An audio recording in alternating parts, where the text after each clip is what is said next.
After struggling with their depth in their front court through the first few weeks of the NBA season, the Dallas Mavericks made a move to address that issue on Monday, signing former lottery pick Marquesse Chriss. Chriss, who was originally selected with the number 8 overall pick by the Sacramento Kings in the 2016 NBA draft, was later traded to the Phoenix Suns for Bogdan Bogdanovic and the rights to the 13th and 28th picks. Chriss had a promising start to his career in Phoenix, averaging 9.2 points, 4 boards, 1 block in 21.3 minutes per game, and he played all 82 games and he started 75 of those. Since he's been with Phoenix, Chriss has been a journeyman.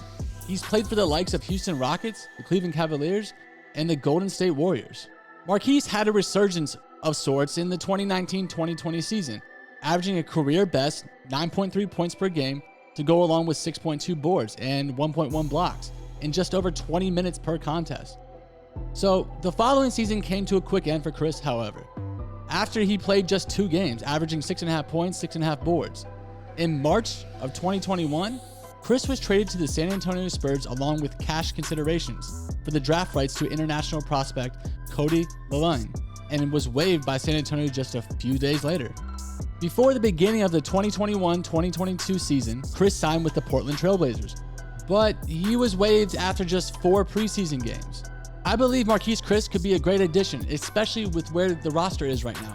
Porzingis is out with injury, and they could use another big. But let me know if you've heard this before, you guys.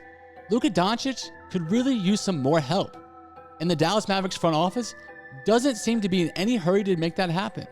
To be completely clear, you guys, it's not like the Mavs don't have decent players. It would be a lie to say otherwise. Kristaps Porzingis has shown that he can be a good piece when healthy, but it's been a hard task to keep him healthy throughout a full season. Tim Hardaway Jr., Jalen Brunson, Dorian Finney-Smith, and Maxi Kleber are all fine role players, but all are still playing in a slot or two above where they would be on a true title contending team. The Dallas front office, whether it's been owner Mark Cuban or general manager Nico Harrison, has preached patience this season, insinuating that the product we're seeing every night isn't what it appears to be due to injuries or some other excuse, like the new Wilson ball being the reason for the Mavs' team-wide three-point shooting woes. All of that is fine, I guess, but it's even true to a certain extent. It also feels like a way to squeeze out just a little more time out of the roster that should have undergone more of a shakeup in the offseason alongside the front office and coaching staff. I know that's easier said than done, but the Mavs roster building goals would be a lot easier had the 2020 NBA draft gone in a different direction.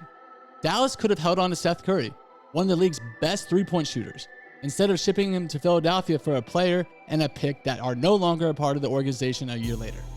The Mavs could have picked less raw prospects in Desmond Bane or Tyrese Maxey with the number 18 overall pick to help not only the quality of the roster, but also their asset cupboard. And don't even get me started on the 2019 offseason. All of those unforced errors were supposedly big reasons why Dallas decided to part ways with Donnie Nelson and Rick Carlisle. But my question is though, why would the Mavs want to keep nearly the exact same roster that was built by a previous regime if today's failures are an extension of their past mistakes? Wouldn't it make sense to try something different? Is it possible to improve your team without trading for an all-star caliber player? When your team has a record of 137 and 138 over its last 275 games, excuses start to fall on deaf ears. Even if Doncic had been completely healthy to this point, there's no guarantee that the Mavs would be much better than they are right now. The team started out 9-4 this season, but that was mainly due to a soft schedule, and even the wins during that stretch felt like a chore.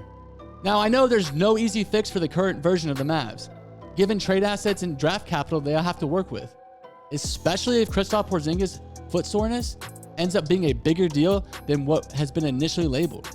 That said though, it wouldn't hurt for a team to show a little more urgency. Yes, the Mavs have dealt with injuries, but what team hasn't this season? It certainly hasn't deterred teams like the Grizzlies, Clippers, or Nuggets, all of them who had worse off in the injury department than Dallas has. Yes, Doncic came into the season out of shape, but if that's the difference between your team being 1 game under 500 or maybe 3 games above 500 nearly 30 games into the season, what is really being accomplished?